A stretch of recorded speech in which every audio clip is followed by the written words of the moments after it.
la circuncisión y la Pascua en Gilgal.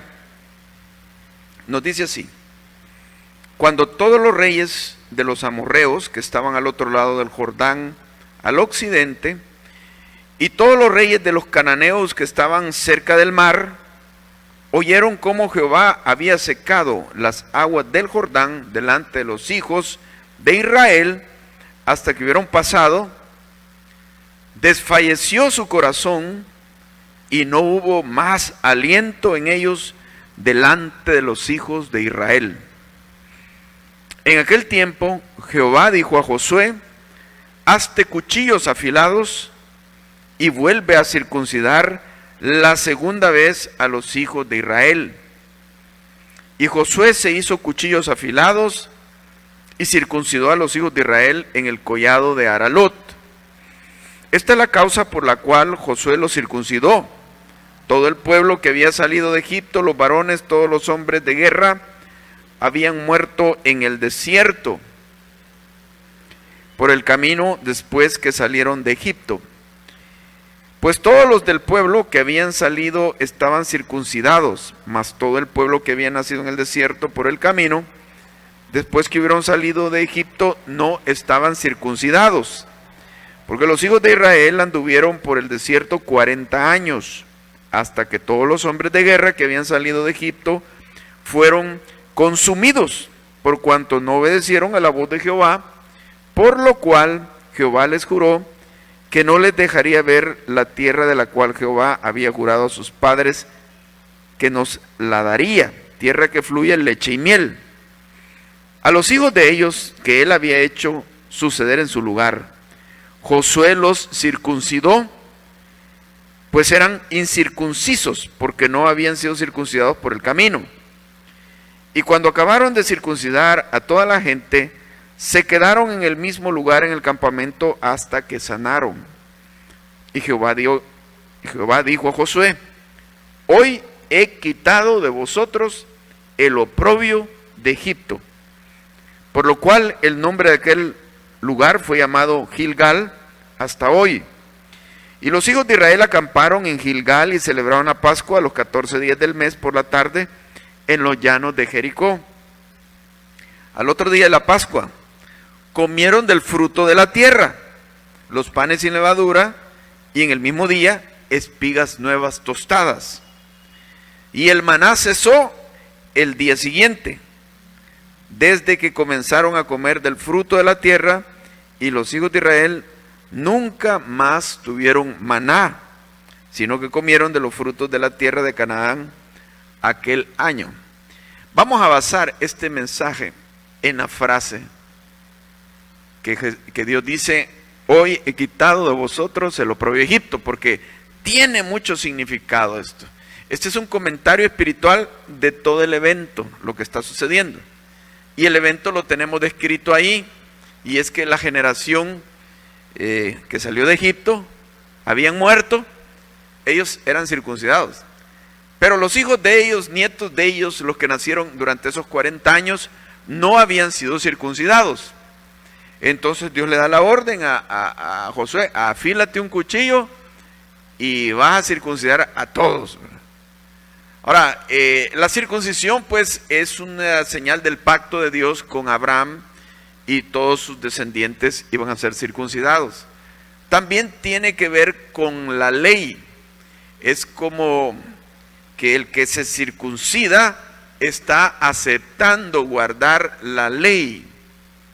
En el Nuevo Testamento no podríamos decir que es lo mismo, pero hay una comparación. Hay una comparación con el bautismo.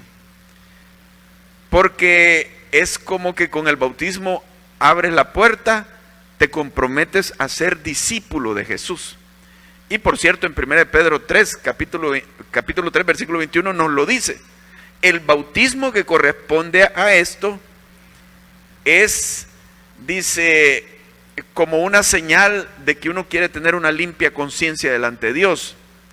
Entonces, alguien que quiere obedecer, ¿qué hace? En el Antiguo Testamento se circuncidaba. Era señal de tener una limpia conciencia. Y alguien, un nuevo discípulo que quiere obedecer, ¿qué hace? Se bautiza. Porque Jesús dijo: id y hacer discípulos a todas las naciones. ¿Cómo? Primero dice, bautizándolos y después enseñándoles todas las cosas que os he mandado. Entonces, el bautismo es el inicio de la vida cristiana, se supone, aunque algunos pasan años y no se bautizan, hasta más después. No debería ser así, porque en el Nuevo Testamento tenemos que el mismo día que creían en Jesús, en el libro de los Hechos, ese mismo día se bautizaba la gente. Así es como debería ser. Pero bueno, hay una comparación, no digo que es lo mismo. Ahora, el oprobio de Egipto. Hoy he quitado de vosotros el oprobio de Egipto. Veamos el trasfondo. ¿A qué se está refiriendo Dios con esto? Bueno, primero definamos lo que es oprobio. Oprobio se define como vergüenza, como infamia, abominación. Son sinónimos que lo encuentras en un diccionario. Afrenta, baldón, escarnio, deshonra. Tenemos la idea. Esto quería decir que ellos todavía llevaban impregnada la deshonra de Egipto, la infamia, la vergüenza, el oprobio, lo tenían, porque Dios les dice, hoy se los he quitado. ¿Y cómo era eso? Y uno se pregunta, ¿por qué el oprobio de Egipto? Si hacía 40 años que habían salido de Egipto. 40 años. Ya eso era una historia pasada.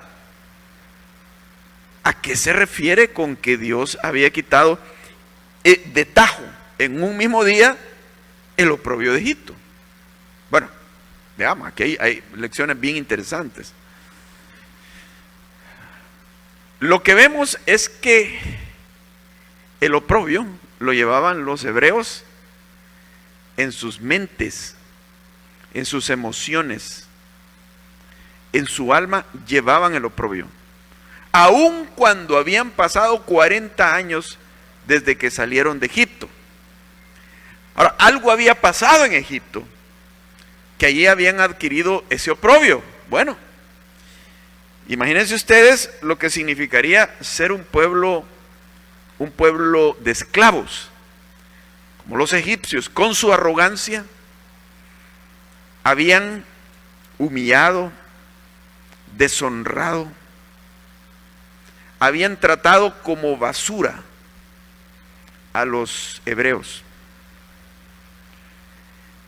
Y esto había dejado marcas en ellos, marcas en sus mentes, en sus emociones, en su alma, que llevaban estas marcas y no se quitan fácilmente. Asuntos que han sucedido hace mucho tiempo, aún de niños. La gente mayor ya todavía adolece de esas marcas. No debería ser así, pero así se arrastran. ¿Cuántos cristianos hay que en momentos se comienzan a recordar lo que les hicieron, lo que vivieron, que ha dejado una vergüenza y una humillación en sus corazones? Y eso les cuesta y luchan con eso. Y no lo pueden olvidar. Aunque eso haya sucedido hace 40 años como en el caso de ellos. Pero ahí lo llevan. Y nosotros tenemos señales, testimonios en Escritura de cómo esto los iba afectando todo el camino a la tierra prometida. Además de ese oprobio, cómo los habían tratado como basura. Imagínense lo que puede afectar el alma de una persona, ser tratada de esa forma. Y que los egipcios no tenían ninguna misericordia, y ellos consideraban que ni eran seres humanos los hebreos, como animales, como basura, porque eran los esclavos. Pero una persona es una persona frágil, con necesidades, con dignidad, pero ser pisoteada así es algo bien difícil. Y quizás nosotros no hemos vivido en un medio donde exista la esclavitud, como en otros países ha existido, y donde se pueden ver cosas horribles de cómo han tratado a los esclavos. Bueno, ya lo de la colonización aquí pasó hace tiempos, que lo leemos en los libros, pero no, ya no lo vimos nosotros, las cosas que les hicieron a los indígenas, a quienes les quitaron las tierras y los conquistaron. Pero algo semejante a eso fue lo que pasó el pueblo hebreo. Ahora, pero no solo eso es el oprobio. El oprobio es también cuando nosotros hemos pecado, nos hemos involucrado en pecados secretos. Y los israelitas, aunque fuesen, digamos, víctimas, pero ellos mismos también en Egipto se habían enrolado en pecados secretos. Aprendieron. Y estos pecados dejaron huellas en el alma de ellos, huellas de vergüenza, porque muchas veces en la tentación la gente pierde la cabeza y termina haciendo cosas, cometiendo cosas que cuando vuelven en sí han dejado una huella. Aún esto, el aborto, hermano, algunos, lastimosamente en nuestro mundo se está fomentando tanto el supuesto derecho de la mujer de disponer de su cuerpo, pero no se cuenta el otro lado de la historia. Lastimosamente no se cuenta el otro lado de la historia, porque esto es político y se está metiendo y metiendo por todos los medios, y la farándula y CNN y todos estos medios empujan eso y no quieren dar el otro lado de la moneda. O sea, los daños psicológicos que causa una situación así en la mujer. Pero claro, y ahí no se habla del derecho del niño, del bebé, del feto como ser humano, que está indefenso, y no muestran las imágenes de cuando están tratando de sacarlos, y los fetos defendiéndose, los niños ahí adentro defendiéndose, porque no los despedazan, y los sacan a pedazos, los matan. Claro, de esto no se habla, sino que el derecho que tiene cada mujer sobre su cuerpo, etcétera, etcétera. Pero bueno, deja huellas, remordimientos y culpa. Y es aquello de que las cosas que se han hecho en secreto, aunque otros no sepan, se llevan ahí en el alma y torturan y atemorizan, y en momentos de si supieran, si eso saliera a luz, si supieran. Y ahí está en secreto aquel oprobio, aquella vergüenza. Y entonces ves que el cristiano como que no arranca, no termina de arrancar en la vida cristiana como se supone que debería ser, porque está atado todavía al oprobio de Egipto, a cosas que hizo y que han dejado una marca en su corazón. Si miren, si cuando Jesús nos habla de la vida en Él, dice: el que cree en mí, dice, yo he venido para que tengan vida y que la tengan en abundancia. Y esto nos da una imagen de una vida victoriosa, de fe, de caminar en el Señor. Pero no, los cristianos atemorizados, acomplejados, siempre pensando de forma negativa, no alcanzan a confiar en el amor de Dios como su Padre, sino que es como una mentalidad todavía de esclavos, de que van a ser castigados, de que Dios dice, tiene promesas, pero a la hora de las horas puede ser que no las cumpla, sino que yo tengo que defenderme, yo tengo que luchar, y si yo no velo por mí, Dios no va a velar por mí, aunque lo dice, pero no lo puedo creer, no alcanzo a confiar. O sea, así, eso sucede en la vida de muchos cristianos, y les digo, creo que este país tiene mucho cristiano evangélico caído. Uno, probablemente no se convirtieron, y lo otro es que puede ser que se hayan convertido, pero no han logrado superar sus complejos, sus vergüenzas, su oprobio allá en el fondo, y eso los ha derrotado. Ahora, todo eso lo traían en el alma los israelitas, y por ahí podemos entender por qué 40 años antes, cuando estaban a punto de conquistar la tierra prometida, no se atrevieron. ¿Recuerdan ustedes? Cades Barnea. Y empezaron a hablar de los gigantes, y nosotros somos como langostas, y Jehová nos ha traído aquí para matarnos. No confiaban en Dios, no confiaban en el amor de Dios, en la liberación de Dios, sino seguían viéndose a sí mismos con la vergüenza de Egipto, con el oprobio de Egipto, y diciendo, volvámonos a Egipto. Por lo menos allá había tumbas. En lugar de morir en este desierto, vamos a morir allá. Después de haber sido azotados y degradados, no tenían otro lugar donde ir en sus mentes, sino que se volvían a Egipto. Y eso los marcaba, hermano, y no los dejaba ser vencedores. Y todavía estaba algo de eso, porque pues, claro, esta era una nueva generación. Esto era más fuerte en los papás y los abuelos de ellos. Pero de alguna forma esta nueva generación había vivido en el hogar de todos esos judíos que fueron muriendo. Y habían percibido el ambiente de esclavos, la mentalidad de esclavos que tenían sus papás y sus abuelos. Venían marcados por todo eso y de alguna forma eso estaba por ahí, aunque no a tal grado, como les digo, de cómo fue en sus antepasados. Así que todo esto ha dejado un oprobio y hay que removerlo. Miren ustedes este pasaje donde comprueba lo que les estoy diciendo. Hechos capítulo 7, versículo 37 al 43. Aquí está Esteban describiendo el trayecto en el desierto y citando palabras de los profetas del Antiguo Testamento que hacen un comentario sobre esto. Dice, Hechos 7, 37 al 43. Este Moisés es el que dijo a los hijos de Israel, profeta os levantará el Señor vuestro Dios de entre vuestros hermanos, como a mí, a él oiréis.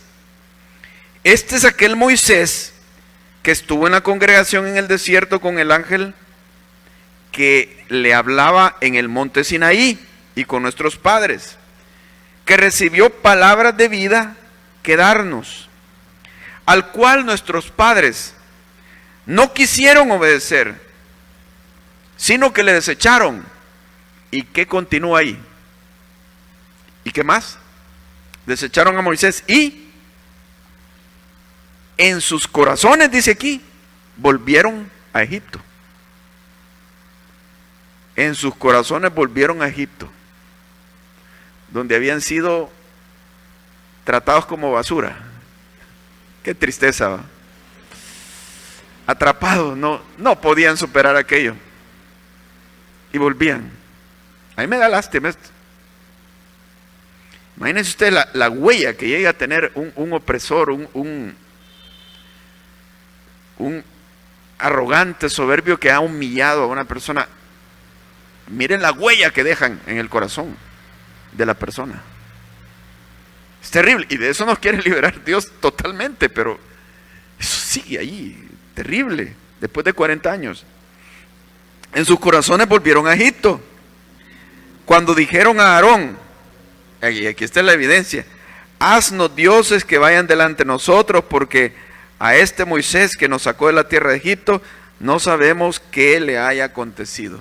Volvieron, no solo volvían en sus mentes a estar bajo los pies de los egipcios, sino que también de sus dioses. Entonces hicieron un becerro y ofrecieron sacrificio al ídolo, y en las obras de sus manos se regocijaron. Y Dios se apartó y los entregó a que rindiesen culto al ejército del cielo, como está escrito en el libro de los profetas. Y ustedes saben la historia, cómo Moisés descendió y destruyó el becerro y destruyó a los que lo habían adorado. Uno diría, se acabó el problema de la idolatría. Vaya, suficiente lección. ¿Vieron cómo murieron muchos? No. El problema de esta idolatría siguió en secreto en el corazón de ellos. Porque como sabemos, la ley de Jehová se instituyó y no se podía adorar otros dioses, estaba terminantemente prohibido. Pero sin embargo, no sé cómo, lo hacían. Puedo decir, imaginar que ellos,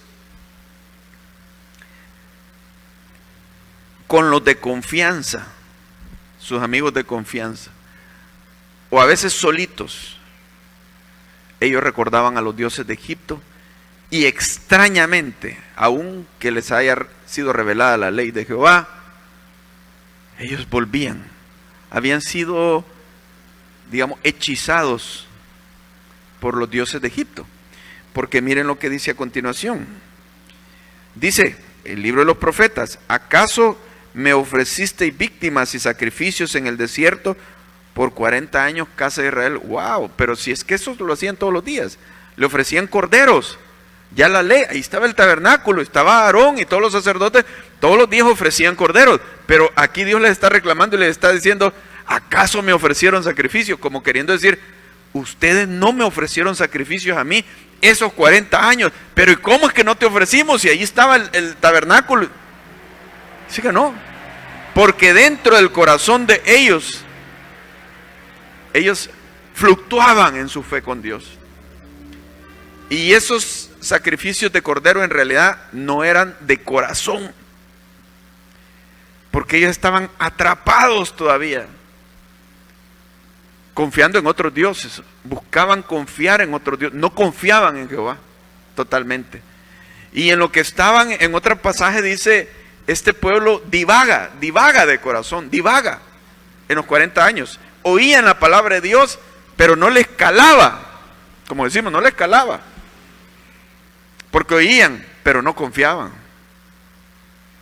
Oían, no la recibían. Aparentemente sí, porque ahí estaba Moisés y nos puede castigar. ¿Cómo no? Jehová, ¿verdad? Había que aparentar. Pero dentro de ellos, wow, llevaban en sus corazones más fascinación por otros dioses que por Jehová de los ejércitos. Triste, pero así era. ¿No será que a veces en el cristianismo esto sucede en muchos cristianos, no en todos? Dios siempre tiene su pueblo, pero hay otros que son como muy vacilantes, como que están y no están, como que vienen y no vienen, como que un tiempo se entusiasman y otro tiempo se entusiasman con otra cosa, a saber qué pasará. Pero la conducta de los cristianos refleja lo que hay en el corazón. Algo pasa en el corazón de muchos cristianos y se nota en su fidelidad a Dios, en su recibir la palabra o no recibirla. La historia se repite, hermanos. Pueblo de Israel e iglesia. Entonces les dice: ¿acaso me ofreciste víctima de sacrificio en el desierto por 40 años, casa de Israel? Antes bien, llevasteis el tabernáculo de Moloc. Wow. Pero claro, no era un tabernáculo físico, sino Aarón y Moisés hubieran intervenido, como cuando hicieron el becerro. No, destruyan eso. Aquí no se adora otro Dios. Pero ellos lo llevaban allá en su mente, en sus corazones. ¿Quién sabe si cuando el arca se desplazaba ahí entre ellos, y el arca iba adelante y el tabernáculo iba adelante, ellos en su corazón en realidad a quien iban adorando era a Moloc, no a Jehová? Estaban más atraídos por Moloc que por Jehová. Y dice: antes bien llevasteis el tabernáculo de Moloc y la estrella de vuestro Dios. ¿Cómo se llama este Dios? ¿Vuestro Dios qué? ¿Cómo dice ahí que se llama? ¿Vuestro Dios qué? Jehová. No, ¿qué dice? Renfán. Yo creía que era Jehová el Dios de ellos. Eso decían, pero en el corazón de ellos era Renfán. Se puede camuflar. Wow. Ahora uno entiende por qué no pudieron conquistar la tierra prometida. Ese oprobio tiene que terminar, porque estos nuevos que van a entrar, si todavía llevan el oprobio a Egipto, eso los va a derrotar. Ni los cananeos, sino que eso los va a derrotar. Entonces dice: figuras que os hicisteis para adorarlas, os transportaré pues más allá de Babilonia. Bueno, aquí les da la profecía del cautiverio en Babilonia. Entonces, hermanos, los pecados, las fascinaciones que hemos tenido con asuntos pecaminosos han dejado huellas mentales, emocionales y espirituales que podrían seguir afectándonos por años. No debería, pero sucede. Y sí se puede terminar, y hoy Dios se les va a pedir una decisión. Sí se puede terminar, pero hay que tomar una decisión con esas cosas. Afectados por años, y en el caso de ellos, debían de ser libres para poder pelear y ganar las batallas de conquista de la tierra. Si tú quieres una vida vencedora, una vida en abundancia para ti, debes ser libre de tus complejos, de tu falta de confianza en Dios, de la falta de poder. Falta de poder porque no confiamos en Dios, sino que estamos siempre confiando en lo que hacemos y nosotros por nuestras fuerzas no podemos. Pero no podemos confiar en Dios. Siempre insistimos en confiar en nosotros, en las cosas, en las personas, dependiendo emocionalmente de las personas y de lo que digan las personas, en lugar de Dios. Y ese es un gran problema. Ahora, liberados, pues tienen que ser, y nosotros tenemos que ser liberados del oprobio de Egipto. ¿Cómo? Dios está quitando el oprobio de Egipto. Voy a enfocar dos cosas: la circuncisión y la Pascua. Hablemos primero de la circuncisión. Cuando circuncidaron a todos, es ahí donde Dios dijo: hoy he quitado de vosotros el oprobio de Egipto. O sea, tenía una relación. ¿Qué es esto? Bueno, la circuncisión simboliza la carne. Pablo habla de eso en el Nuevo Testamento, que nosotros ya no necesitamos la circuncisión física. ¿Por qué? Porque somos la verdadera circuncisión, dice los que en espíritu servimos a Dios, porque fuimos circuncidados en la circuncisión de Cristo. O sea, espiritualmente es que uno renuncia a uno mismo, a su yo, a su ego, a su carne, a depender de uno mismo. Ese es el simbolismo del corte que se produce en la circuncisión. Ahora, ¿por qué es que iban a ser liberados del oprobio de Egipto a través de eso? Ustedes observen bien. Claro, esto es un simbolismo. Probablemente los israelitas no entendían el simbolismo porque estas cosas han sido reveladas ya en el Nuevo Testamento, la explicación de estas cosas. Dios aquí los estaba enfrentando consigo mismos, con ellos mismos, no con Egipto. Porque Egipto, ya hacía 40 años habían salido. Egipto ya no era parte de su presente. Había quedado muy atrás. El problema lo llevaban ellos en sus cabezas, en sus corazones. Entonces, esto es, hermano, porque en este tipo de cuestiones, muchas veces estamos buscando: a mí me sucedió esto porque a mí no me quisieron. Me sucedió esto porque a mí me trataron mal, fueron injustos conmigo. Y estamos viendo el pasado de situaciones que ya no podemos solucionar, pero insistimos en que nos trataron mal y nunca termina el cuento. Ahí vamos a seguir. Dios no los está enfrentando con Egipto, sino los está enfrentando con su carne. La circuncisión significa que renuncias a controlar tu propia vida. La carne, ¿qué es la carne? La carne es nuestra autosuficiencia. Que yo controlo mi vida, pero implica algo bien importante. La carne es esa manera que tenemos muy propia de tratar de llenar nuestras necesidades en cualquier cosa, pero no en Dios. A veces es el dinero, el amor de otras personas, el que dirán, la fama, lo que sea.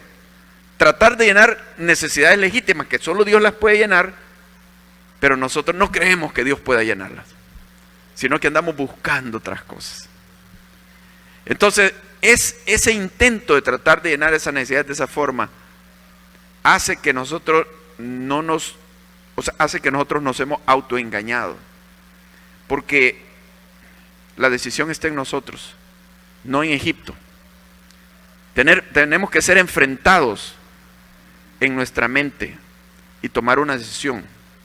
Y vamos a decir, es una decisión tajante, porque Dios está diciendo, hoy he quitado el oprobio. No está diciendo, poco a poco lo voy a ir sanando y le voy a ir quitando. No, hoy.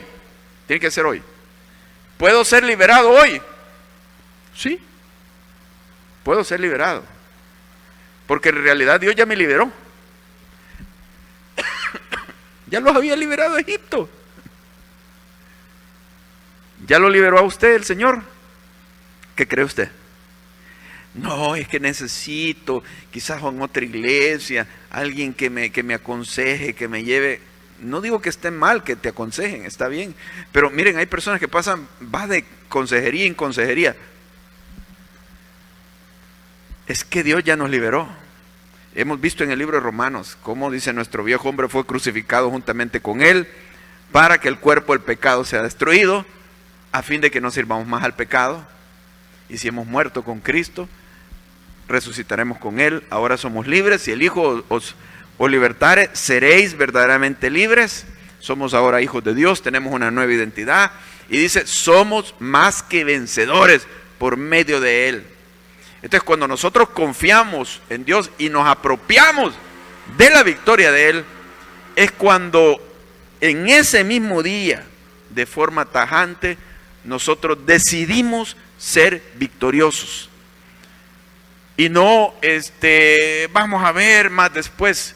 Hoy he quitado de vosotros el oprobio de Egipto. ¿Qué tenían que hacer ellos? Obedecer. Si mi Dios dice que yo estoy en él y que nada contra mí, ¿por qué voy a seguir dudando? Y dice, si Dios por nosotros, ¿quién contra nosotros? Si mi Dios dice eso, ¿por qué voy a seguir yo temiendo? ¿O no lo dice? Si Dios con nosotros, ¿quién contra nosotros? Ahora, hay que apropiar las declaraciones de Dios. ¿Cuándo? Hoy. Hoy he quitado. No sé cómo estará tu vida, pero si tú adoleces de ataduras, de vergüenza, de culpa, de desconfianza, tú puedes vivir con eso, pero no vas a tener la victoria. No quisiera ser victorioso, guerrero en Dios. O sea, cristianos que en lugar de ser como cristianos que hay que arrastrarlos, son cristianos que van adelante, ellos. Cristianos que todo el tiempo se están quejando de que no los aman. No me aman. No me han felicitado. No me ven bien. Todo el tiempo, años y años. No son victoriosos, hermano. Victorioso es aquel que él ama. Y que él va y es de acción. Él es el que da. No anda esperando que lo amen. Él ama. Él, porque está viviendo victoriosamente. Ya Dios llena sus necesidades. Ya Jesús ha satisfecho su alma. Ya no está necesitando a ver qué cosa bonita dicen de él. No, suficiente con lo que Dios dice de él, su nueva identidad. Pero darme a entender. Entonces, ¿cuándo se puede lograr eso? Hoy, ya. No, quizás dentro de unos 20 años, Dios poco a poco va a ir conmigo. Pasan 50, 40 años y nada sucede en su vida. Porque Él tiene que tomar esa decisión. ¿Qué tal en su vida? ¿Cómo está? ¿Cómo se considera? ¿Vencedor o vencido? ¿Que tienen que remolcarlo o usted el que remolca a otros? ¿Cómo estamos? Hoy. Porque ya la victoria ya se la dio en la cruz. Solo que no, usted no se ha apropiado de ella. Pero si se apropia hoy, desde hoy empieza a experimentar la victoria. Ahora, y una segunda cosa, la Pascua. Dios está quitando el oprobio de Egipto por medio de la Pascua. Miren lo que dice aquí en nuestro pasaje, para recordar. Capítulo 5, versículo 10. Y los hijos de Israel acamparon en Gilgal y celebraron la Pascua a los 14 días del mes por la tarde en los llanos de Jericó.